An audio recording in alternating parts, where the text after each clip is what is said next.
ওলামায়ে কেরামের সাথে চলে, মাহফিলে যায়, নামাজ পড়ে, কিন্তু সেই কথাটা জানে না সে তার মধ্যে ঈমান নেই।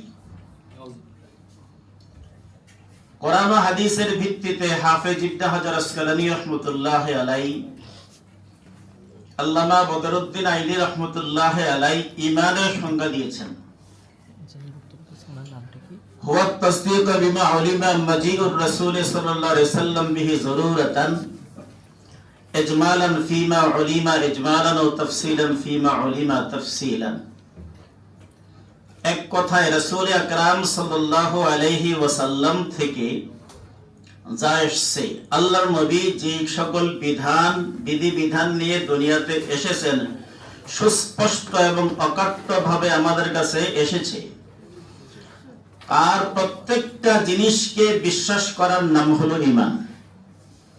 তার মধ্য থেকে কোন একটাকেও যদি অস্বীকার করে, তাহলে তার ঈমান থাকতে পারে না। তাহলে যারা অনেক কিছু অস্বীকার করে, কোরআন ও হাদিসের দ্বারা ইসমতে আম্বিয়া প্রমাণিত,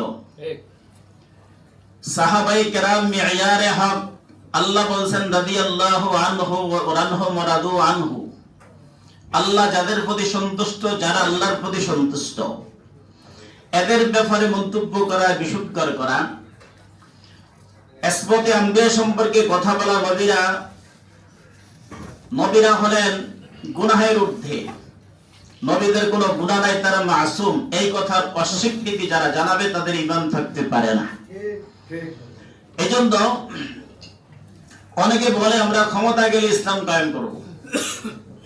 অলি সাহেব হাফিজাহুল্লাহ কথা বলেছিলেন যে তুমি যদি ক্ষমতায় গেলে ইসলাম কায়েম করো, এখন ক্ষমতা না যাওয়ার কারণে ইসলাম কায়েম করতে পারছো না, তাহলে তোমার মাথা থেকে পা পর্যন্ত পড়ি, তোমার পারিবারিক জীবনে, তোমার ঘরে ইসলাম কায়েম করতে বাধা কিসের?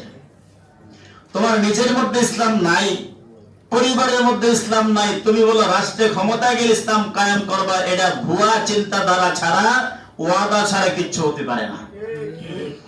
এই কারণে আমরা মুসলমান ভোটের জন্য, ক্ষমতার জন্য, চেয়ারের জন্য, মন্ত্রিত্বের জন্য কখনো আমাদের ঈমানকে খর্ব করতে পারি না।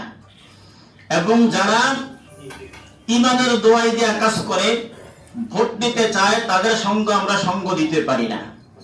আমরা ঈমানী মূলনীতির উপরে থাকবো ইনশাআল্লাহ, এবং মানুষকে মূল জিনিসটা বোঝানোর চেষ্টা করব যে আসলে দেশের শান্তি, দেশের শান্তি, ইসলামের বিধিবিধান নিরাপদ কাদের দ্বারা হবে? মানুষ চিন্তা করবে, চিন্তা করে ভোট দেবে, আমরা সেদিকে মানুষকে উদ্বুদ্ধ করব। আল্লাহ পাক রব্বুল আলামিন আমাদের সকলকে তৌফিক দান করুন।